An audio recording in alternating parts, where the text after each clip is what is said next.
Hello दोस्तों, मेरा नाम Vishal Sonal Patil, central excise inspector season 70 और डिफरेंट विशाल यूट्यूब चैनल पे आप सभी लोगों का स्वागत है। जैसे कि आप लोगों को पता है कि हम यहाँ पे केमिस्ट्री पढ़ रहे हैं जीएस के लिए, ठीक है। SSC CGL, CHSL, CPO, MTS, SSC GD, सारे एग्जाम का जीएस यहाँ पे होने वाला है। और सबसे इंपॉर्टेंट बात कि अपने कंटेंट के बाहर एक भी क्वेश्चन नहीं आता है, ठीक है। तो आपको यहाँ पे पढ़ना पड़ेगा, ठीक है, बहुत अच्छे से। और आपको वीडियो कैसे लगा चाहिए कमेंट सेक्शन में जरूर बताना है। जो बच्चा कंटिन्यूस 10 वीडियो में कमेंट करेगा उसका पूरा का पूरा प्रिपरेशन में उसका स्ट्रेटेजी क्या होना चाहिए, उसका टाइम टेबल वगैरह सब मैं बना के दूंगा। बस आपको कंटिन्यू 10 वीडियो तक यहाँ पे कमेंट करना है, ठीक है। तो चलो आज हम यस ब्लॉक पढ़ने वाले हैं। पहले मैं पीरियड टेबल का एक फोटो यहाँ पे लेके आता हूँ, ठीक है। ये जो कि फोटो आ चुका है उसको थोड़ा सा छोटा करेंगे, इसको फिर से हम बड़ा कर सकते हैं। ये फैसिलिटी अपने पास है तो डरने वाली बात नहीं। जैसे हम पीरियड टेबल पढ़ रहे हैं, ऑलरेडी हमने acid base salt, metal non metal पढ़ रखा है। जाके प्लेलिस्ट में जाके देखो, कंप्लीट केमिस्ट्री का एक प्लेलिस्ट है, वहां पे जाके देखो, आपको सारे के सारे वीडियोस वहां पे मिलेंगे। कल भी हमने पीरियड टेबल पढ़ा था। तो चलो आप लोगों ने मतलब हमने ये पढ़ा है कि ये यस ब्लॉक होता है, ये चीजें आप लोगों को पता है। एक मिनट, ये यस ब्लॉक होता है, ये पी ब्लॉक होता है, डी ब्लॉक होता है, ये ब्लॉक होता है। जैसे हमने ऊपर ऊपर से चीजें देखी थी, ठीक है।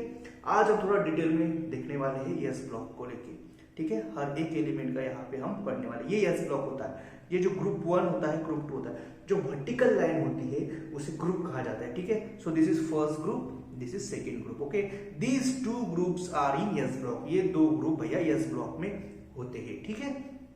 चलो, तो यस ब्लॉक में दो ग्रुप होते हैं, ग्रुप 1 होता है, ग्रुप 2 होता है। जो ग्रुप 1 वाले एलिमेंट होते हैं उनको अल्कली मेटल्स कहा जाता है, हिंदी में उनको क्षारीय धातुएं कहा जाता है। सबसे इंपॉर्टेंट अपनी बात यह है कि हम बायलिंगुअल पढ़ा रहे हैं, यानी हिंदी मीडियम और इंग्लिश मीडियम वाले दोनों बच्चों को ये समझ में आने वाला है, ठीक है। तो ग्रुप 1 में जो एलिमेंट होते हैं ना, उनको क्या कहा जाता है? उनको अल्कली मेटल्स कहा जाता है, यानी उनको क्षारीय धातु कहा जाता है। यानी ये जो है, ये जो ग्रुप 1 वाली ये है ना, hydrogen, lithium, sodium, potassium, rubidium, caesium, francium, H, L, I, N, A, K, R, B, C, S, F, R, ये सारे ग्रुप 1 है, इनको अल्कली मेटल कहा जाता है। और ये जो ग्रुप 2 में है ना, यानी beryllium, magnesium, calcium, strontium, barium, radium, इनको अल्कली अर्थ मेटल कहा जाता है। अभी कुछ बच्चे कंफ्यूज हो जाएंगे, सर यहाँ पे तो बी लिखा, बेरिलियम कैसे बोल रहे हैं, एम जी लिखा, मैग्नीशियम कैसे बोल रहे हैं। ये सब आपको याद रहने वाला है, बस थोड़ा सा सब्र करो, 1-2 दिन में सारी चीज आपको याद रहने वाली, ठीक है। तो ये अल्कली मेटल हो गए ग्रुप 1 वाले, और अल्कली अर्थ मेटल हो जाते हैं ग्रुप 2 वाले, ठीक है। ये चीजें होती है। अल्कली मेटल को हिंदी में क्षारीय धातु कहते हैं। यानी जो ग्रुप 1 में जो एलिमेंट होते हैं वो कौन से होते हैं? क्षारीय धातु होते हैं हिंदी में। और ग्रुप 2 में जो एलिमेंट होते हैं वो क्षारीय मृदा धातु होते हैं, यानी अल्कली अर्थ मेटल होते हैं इंग्लिश में, ठीक है। क्योंकि ये अर्थ में पाए जाते हैं, इसलिए उसमें अर्थ ये वर्ड ऐड कर दिया गया, ठीक है। तो ग्रुप 1 वाले एलिमेंट को अल्कली मेटल कहा जाता है और ग्रुप 2 वाले एलिमेंट को अल्कली अर्थ मेटल कहा जाता है, ठीक है। एक्सेप्शन क्या होता है भैया? जो हाइड्रोजन है, ठीक है, यहाँ पे हाइड्रोजन है ना, ग्रुप 1 में हाइड्रोजन है। मैंने क्या बोला? ग्रुप 1 में जो है वो सारे के सारे कैसे अल्कली मेटल है, अल्कली मेटल है। लेकिन आपको पता है ना भैया, हाइड्रोजन तो मेटल है ही नहीं, वो तो नॉन मेटल है, तो वो अल्कली मेटल कैसे हो सकता है? तो बस ये हाइड्रोजन ये अल्कली मेटल नहीं है, बाकी सारे के सारे ये क्या है? अल्कली मेटल्स है। क्यों? क्योंकि हाइड्रोजन भैया मेटल है ही नहीं, और ये सारे ग्रुप 2 के सारे अल्कली अर्थ मेटल है, ठीक है। ये वाली चीज होगी। अभी हम देखने वाले हैं ग्रुप 1, ठीक है। ग्रुप 1 वाले सारे के सारे एलिमेंट हम देखने वाले हैं, ठीक है। ग्रुप 1 वाले सारे के सारे एलिमेंट, ठीक है। एक बार मैं यहाँ पे आपको दिखा देता हूँ, ठीक है। हम अभी H, L, I, N, S, K, R, B, C, S, F, R वगैरह इनका सब देखने वाले हैं। एटॉमिक नंबर वगैरह सब देखो, H, L, I, N, A, K, R, B, C, S, F, R, है ना। देखो इसको याद कैसे रखना है, हमें आपको पीरियड टेबल भी याद रखना सिखा देंगे, बहुत ही आसान है, ठीक है। देखो पहले तो ट्रिक लिखते हैं। देखो यच यानी हे, पहले तो ये याद रखो, हेलिना की रब से फिरियाद, हेलिना की रब से फरियाद। ये आप एक सेंटेंस याद रखो, कौन सा? हेलिना की रब से फरियाद, ठीक है। हेलिना है, एक लड़की है, हेलिना उसकी, हेलिना की रब है ना, रब रब रब यानी भगवान, रब से हम क्या करते हैं? फरियाद करते हैं। तो हेलिना की रब से फरियाद। अभी ये क्या है? हे यानी यच, एच यानी हाइड्रोजन, ली यानी यलाई, यलाई यानी लिथियम, है ना। एच हाइड्रोजन है ना, ये सिंबल है, एलिमेंट है, हाइड्रोजन है, लिथियम ये एलिमेंट है, ये इसके सिंबल है ना। हेलिना, ना यानी यने, यने क्या सिंबल है? किसका है? सोडियम का है। अभी आप बोलोगे सर सोडियम यानी ये सो होना चाहिए था ना, ये यने कहां से आया? क्योंकि सोडियम का लैटिन नेम नेट्रियम होता है और ये सिंबल लैटिन नेम से लिए जाते, इसलिए ये यने इसका सिंबल होता है, ठीक है। तो हेलिना, हेलिना, यने यानी सोडियम, हेलिना की, के यानी पोटेशियम। ठीक है, सेम पोटेशियम का भी वैसा है, लैटिन नेम से ये सिंबल लिया गया है कि, ठीक है, रब यानी आरबी यानी रुबिडियम। ठीक है, cs यानी सीसियम, रब से ना cs यानी सीसियम, ये भी हो गया। रब से फरियाद यानी यफार यानी फ्रांसियम, है ना।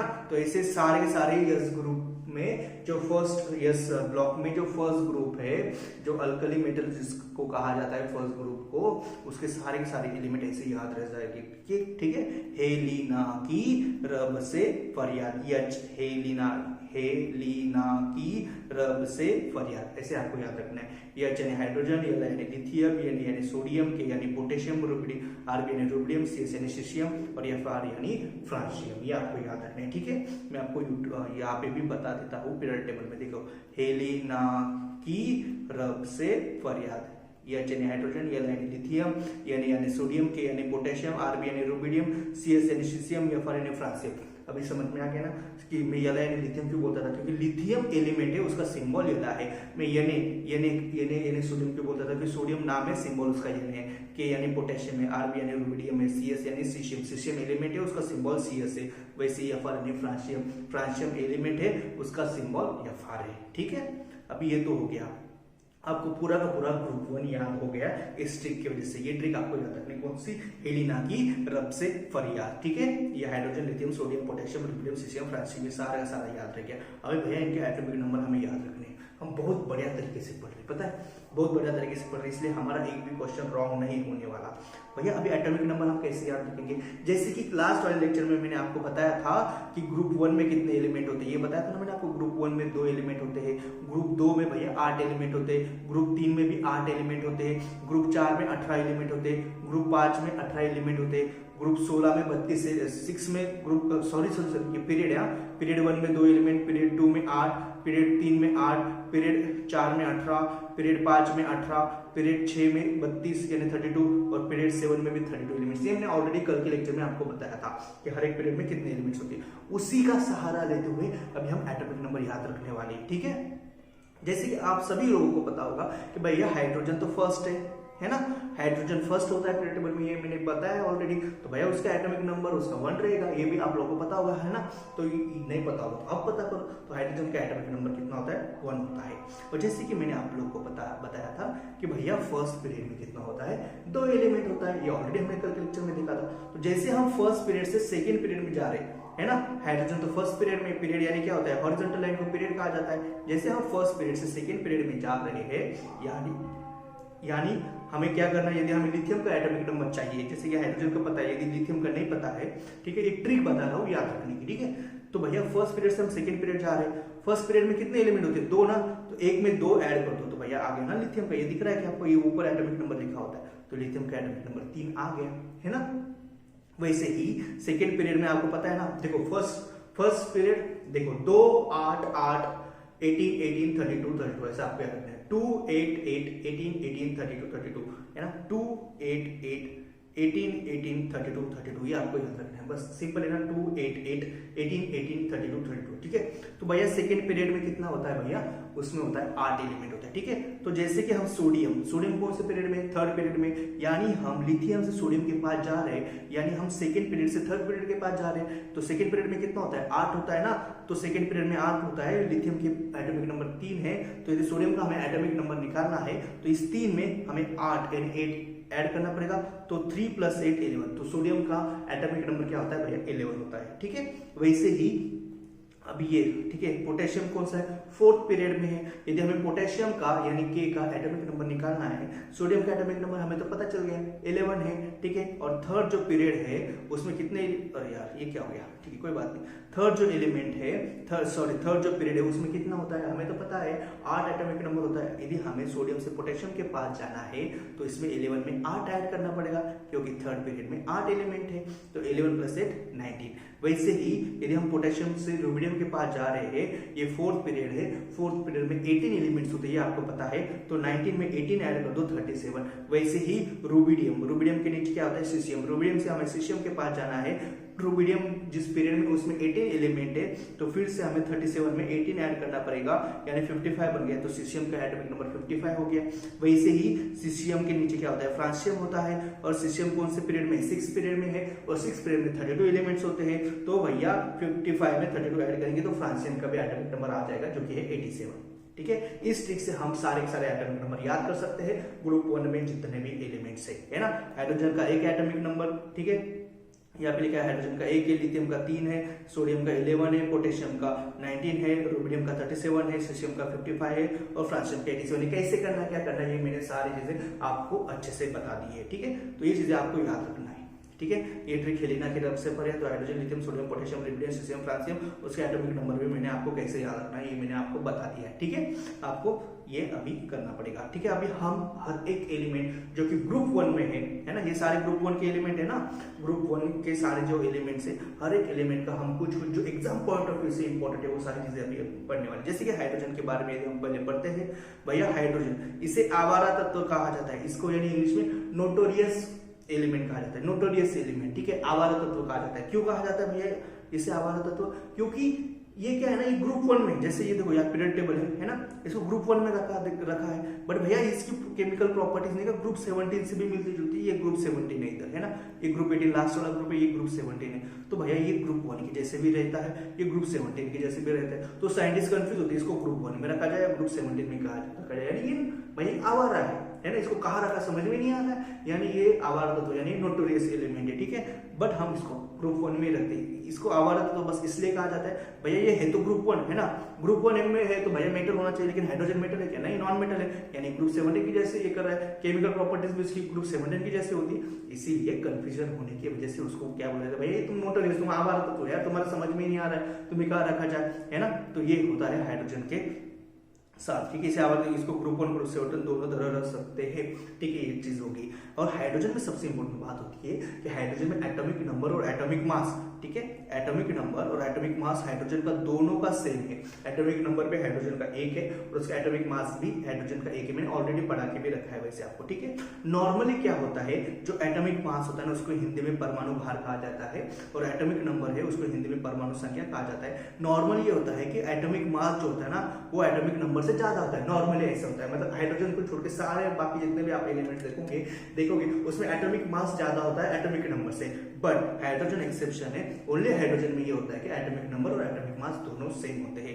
उसका हाइड्रोजन का atomic number atomic mass same ही है 1 1। ठीक है, एटॉमिक नंबर को Z से दिखाया जाता है, एटॉमिक मास को A से दिखाया जाता है। एक बार एसएससी के एग्जाम में ये क्वेश्चन आया था कि भैया एटॉमिक नंबर किस सिंबल से दिखाया जाता है, तो ये आपको पता होना चाहिए Z से दिखाया जाता है। और Z is equal to A, क्योंकि atomic number is equal to atomic mass, इसलिए Z इज इक्वल टू। ठीक है, most abundant element in the universe, ये भी इंपॉर्टेंट है भैया। मोस्ट अबंडेंट यानी संसार में सर्वाधिक मात्रा में पाया जाने वाला कौन सा तत्व होता है, एलिमेंट को हिंदी में तत्व कहा जाता है। तो most abundant element in universe में पूछा जाए तो उसका आंसर रहेगा हाइड्रोजन, क्योंकि हाइड्रोजन भैया सन वगैरह स्टार सब में होता है, धरती में भी होता है। तो इसलिए मोस्ट अबंडेंट एलिमेंट पूछा जाए यूनिवर्स में कौन सा है तो उसका आपका आंसर रहेगा हाइड्रोजन। ठीक है, चलो ये चीजें। और हाइड्रोजन के 3 आइसोटोप्स होते हैं, ये तो हमने ऑलरेडी पढ़ के रखे, फिर से एक बार देख लेते हैं। हाइड्रोजन के 3 आइसोटोप्स होते हैं भैया, एक होता है प्रोटियम, ड्यूटेरियम, ट्रिटियम, यानी जो हम नॉर्मली हाइड्रोजन बोलते हैं वो हम यानी प्रोटियम बोलते हैं, यानी 1 एटॉमिक नंबर 1 एटॉमिक मास। ठीक है, जो ड्यूटेरियम होता है हाइड्रोजन के, देखो आइसोटोप्स यानी क्या मैंने ऑलरेडी बता के रखा है, लेकिन फिर भी एक बार मैं बताता हूँ। आइसोटोप्स यानी सेम एटॉमिक नंबर रहेगा लेकिन एटॉमिक मास डिफरेंट रहेगा। जैसे देखो ये प्रोटियम, ये ड्यूटेरियम, ये ट्रिटियम है, ये नीचे जो होता है ना उसके पैरों के उधर वो एटॉमिक नंबर होता है, और जो सर पे होता है ना वो उसका एटॉमिक मास होता है। ठीक है, तो देखो इसका एटॉमिक नंबर सबका एक एक ही है ना, 1 1 है एटॉमिक नंबर, यानी तीनों का। प्रोटियम का भी एटॉमिक नंबर 1 है, ड्यूटेरियम का भी एटॉमिक नंबर 1 है, ट्रिटियम का भी एटॉमिक नंबर 1 है, लेकिन उसका एटॉमिक मास देखो सर के ऊपर जो है ना, प्रोटियम का एटॉमिक मास 1 है, ड्यूटेरियम का एटॉमिक मास 2 है और ट्रिटियम का एटॉमिक मास 3 है, यानी तीनों का भैया एटॉमिक मास अलग अलग है लेकिन तीनों का एटॉमिक नंबर सेम है। तो इसे आइसोटोप्स कहा जाता है। तो ये तीनों क्या हो गए, तीनों हाइड्रोजन के आइसोटोप्स है। यदि एग्जाम में पूछा जाए कि भैया तीनों मतलब हाइड्रोजन के कौन कौन से आइसोटोप्स है, तो आपको पता होना चाहिए प्रोटियम, ड्यूटेरियम, ट्रिटियम। ठीक है, प्रोटियम, ड्यूटेरियम, ट्रिटियम, ये 3 हाइड्रोजन के आइसोटोप्स होते हैं। ये तो मैंने आपको ऑलरेडी पढ़ा के भी रखा है। ठीक है, ये चीजें। ठीक है, नॉर्मली जब हम हाइड्रोजन बात करते हैं, नॉर्मली जब बात करते हैं तो हम प्रोटियम की बात करते हैं। ठीक है। जैसे अभी ड्यूटेरियम यानी हाइड्रोजन का जो आइसोटोप है ड्यूटेरियम, इसका यदि ऑक्सीजन के साथ यदि रिएक्शन हो जाए तो ड्यूटेरियम ऑक्साइड बनता है। क्या बनता है? Deuterium oxide. जैसे कि प्रोटीन यानी हाइड्रोजन का यदि हम ऑक्सीजन के साथ रिएक्शन करते हैं तो हाइड्रोजन ऑक्साइड यानी वाटर बनता है। वैसे ही ड्यूटेरियम का ऑक्सीजन के साथ यदि रिएक्शन बढ़ेगा तो क्या बनता है? ड्यूटेरियम ऑक्साइड बनता है। और इसी ड्यूटेरियम ऑक्साइड को हेवी वाटर भी कहा जाता है। ये हेवी वाटर, ठीक है, हेवी वाटर भी कहा जाता है किसी को, ड्यूटेरियम ऑक्साइड को। और ये हेवी वाटर जो होता है ना, ये न्यूक्लियर रिएक्टर में काम करता है। ये जो हेवी वाटर होता है ये न्यूक्लियर रिएक्टर में काम करता है। न्यूक्लियर रिएक्टर में क्या होता है पता है ना आपको? वहाँ पे अल्फा बीटा गामा रेज, वहाँ पे जो रेडियोएक्टिव एलिमेंट होते हैं वो अल्फा बीटा गामा रेज वहाँ पे मतलब अपने बॉडी से निकाल दे रहे थे। उसकी वजह से हम न्यूक्लियर मतलब वहाँ पे बहुत बड़ी हम एनर्जी क्रिएट करते होते हैं ना न्यूक्लियर रिएक्टर में, ठीक है। उसको हम और डिटेल में रेडियोएक्टिव हमारा एक चैप्टर है उसको और डिटेल में हम आगे पढ़ने वाले हैं। बट ये आपको यहाँ पे बस इतना याद रखना है कि जो ड्यूटेरियम ऑक्साइड होता है यानी ये जो D2O होता है जिसी को हेवी वाटर भी कहा जाता है, उसको न्यूक्लियर रिएक्टर में इसका काम होता है। ये क्या करता है? ये एज अ मॉडरेटर वहां पे काम करता है, एज अ मंदक वहां पे काम करता है, एज अ मॉडरेटर वहां पे काम करता है। कहाँ पे?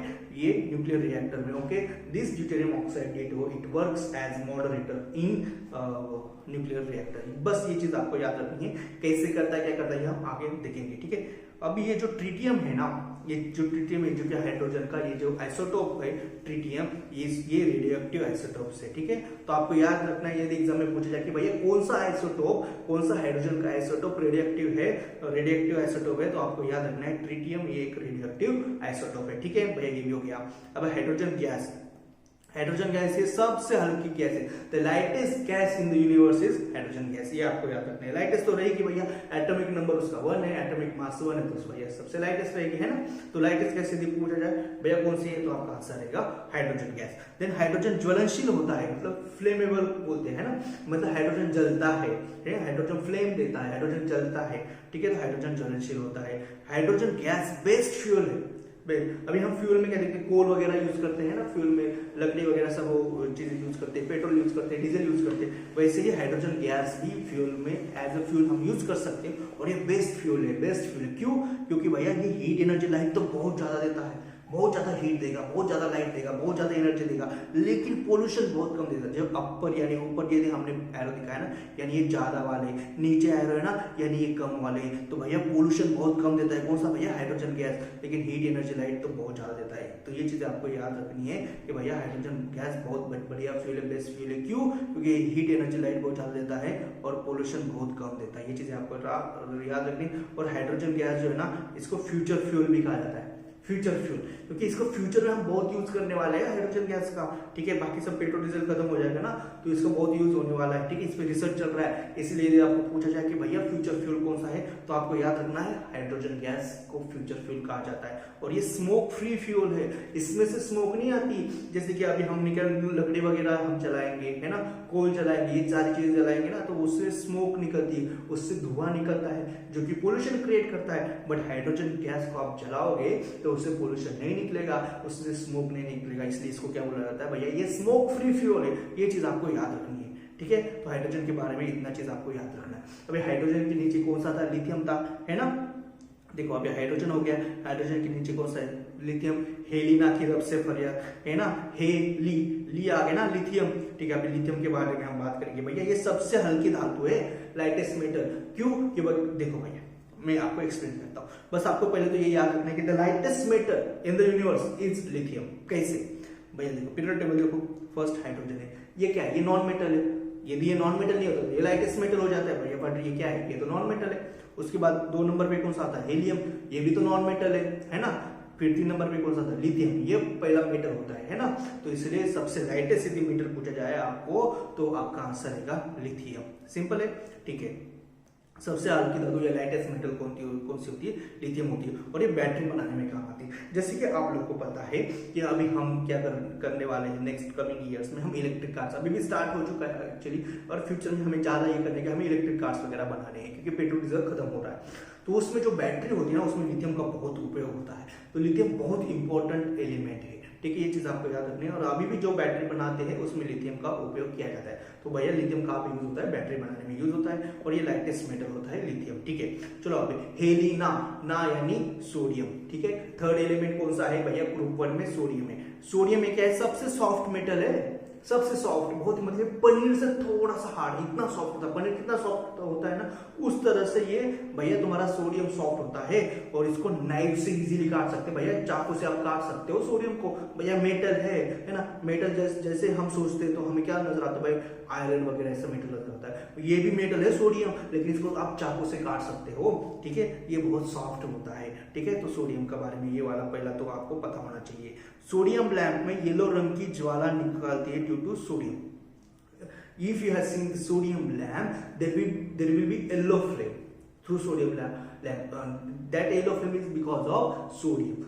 ओके, तो ये चीज आपको याद रखनी चाहिए कि भैया सोडियम लैंप जो है उसमें येलो फ्लेम आती है, और येलो फ्लेम किसकी वजह से होती है, सोडियम की वजह से। बट जस्ट पॉइंट है, और ये एग्जाम में आती है इसलिए मैं इसको बता रहा हूँ। ठीक है, और मरीन वाटर समुद्र में काम लिया जाता है। तो of course you know in marine water there is sodium chloride NaCl, so of course in marine water there will be sodium. Okay, no problem, this is very important. NaSCO3 यानी baking soda. ठीक है, तो sodium ने क्या भैया baking soda यानी NaSCO3 बनाने में काम आता है। कभी कभी एग्जाम में पूछा जाता है what is the formula of baking soda, then you should know NaHCO3 ये बेकिंग सोडा का भैया केमिकल फॉर्मूला है। ठीक है, तो बेकिंग सोडा का फॉर्मूला आपको पता होना चाहिए NaHCO3। ये एग्जाम में बहुत बार पूछा जाता है कि भैया बेकिंग सोडा का जो फॉर्मूला है वो क्या है, आपको पता होना चाहिए NaHCO3। और इसी NaHCO3 को बेकिंग सोडा तो कहा जाता है, उसको सोडियम बाइकार्बोनेट भी कहा जाता है। देखो सोडियम, ये CO3 यानी कार्बोनेट है ना, सोडियम बाइकार्बोनेट। ठीक है, तो बेकिंग सोडा को ही सोडियम बाइकार्बोनेट कहा जाता है, ये भी चीज आपको पता होनी चाहिए। और बेकिंग सोडा का जो फॉर्मूला है वो क्या है, NaHCO3। ठीक है, ये चीजें आपको पता होनी चाहिए। देन भैया सोडियम से सोडियम हाइड्रोक्साइड है ना, सोडियम हाइड्रोक्साइड भी बनता है। ठीक है, सोडियम हाइड्रोक्साइड को ही कॉस्टिक सोडा भी कहा जाता है। ये तो मैंने ऑलरेडी आपको बताया है, actually acid base salt chapter में मैंने बताया था। बेकिंग सोडा के बारे में भी मैंने आपको बताया है, और मैंने सोडियम हाइड्रोक्साइड यानी कास्टिक सोडा के बारे में भी मैंने ऑलरेडी बता के रखा है। ठीक है, यानी ये देखो सोडियम इसमें यूज हो रहा है ना, इसलिए हम यहाँ पे ये NaOH को पढ़ रहे हैं। ठीक है, तो NaOH को ही क्या बोलते हैं भैया, कास्टिक सोडा बोलते हैं, और उसी को सोडियम हाइड्रोक्साइड बोलते हैं। जैसे NaSCO3 को ही बेकिंग सोडा बोलते हैं, और उसी को सोडियम बाइकार्बोनेट बोलते हैं, उसी तरह से NaOH को ही कास्टिक सोडा बोलते हैं, और इसी NaOH को सोडियम हाइड्रोक्साइड कहा जाता है। और ये कास्टिक सोडा का उपयोग कहाँ पे होता है, कपड़े धोने का जो साबुन होता है उसको बनाने में हम इस कास्टिक सोडा का उपयोग करते हैं। ये भी चीज आपको याद रखनी है, ये ऑलरेडी हमने एसिड बेस सॉल्ट में वैसे तो बता के रखिए, फिर से रिवाइज हो रहा है।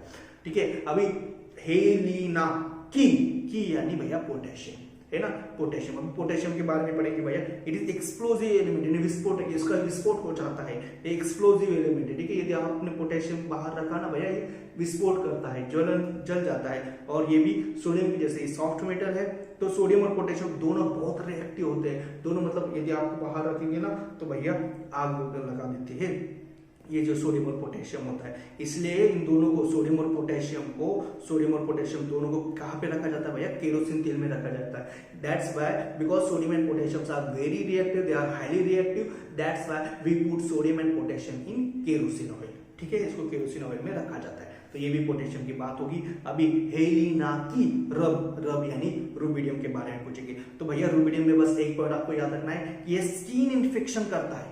कौन, रुबिडियम स्किन इन्फेक्शन करता है, ये आपको याद रखना है। कैंसर वगैरह कर सकता है रुबिडियम, ये चीज आपको याद रखना है। हेलिना की रब से यानी सीएस यानी सीसियम, ये वाला एलिमेंट भी आपको याद रखना है। हेलिना की रब से रब की फरियाद में सीसियम के भैया ये एटॉमिक वॉच यानी परमाणु घड़ी बनाने में काम आता है। एटॉमिक वॉच कैसे होता है, क्या होता है, ये हम फिजिक्स में पढ़ेंगे। बस आपको यहाँ पे ये याद रखना है कि जो सीएस होता है यानी जो सीसियम होता है, ये एटॉमिक वॉच बनाने में काम आता है। ठीक है, और सबसे इंपॉर्टेंट बात, यह आवर्त सारणी का अधिक वैद्युत धनात्मक तत्व है। ये मैंने हिंदी में लिखा है, लेकिन इंग्लिश मीडियम वाले student, this is the most electropositive element of periodic table.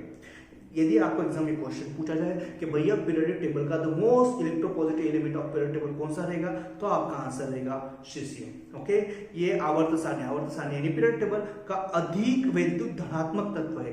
अधिक वैद्युत धनात्मक तत्व कौन सा होता है भैया, सीसियम होता है। The most electropositive element of periodic table is caesium. Okay, हेलिना के रब से फरियाद यानी एफआर यानी फ्रांसियम। अभी फ्रांसियम के बारे में हम देख लेंगे।